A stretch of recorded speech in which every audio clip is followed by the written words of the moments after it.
আজ আমরা এমন এক মন্দিরে এসেছি, এর স্থাপত্যশৈলী অন্য 5টা মন্দিরের থেকে সম্পূর্ণ আলাদা। 25শে ডিসেম্বরের দিন আমরা দুপুরবেলা খাওয়া দাওয়া করে 3:30টের সময় বেরিয়েছি। সামনেই ব্যান্ডেল চার্চ, সেখানে কিছুক্ষণ সময় কাটিয়ে তারপর আমরা যাচ্ছি হুগলির বাঁশবেড়িয়ার দিকে।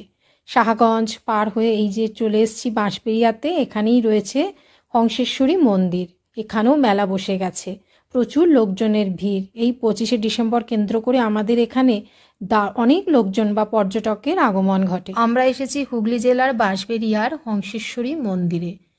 এখানে কার্যত তিনি মা কালীরই এক রূপ।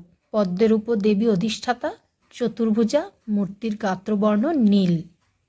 এই মন্দিরে রয়েছে 13টি চূড়া, চূড়ার মাথায় পদ্মের কুড়ি।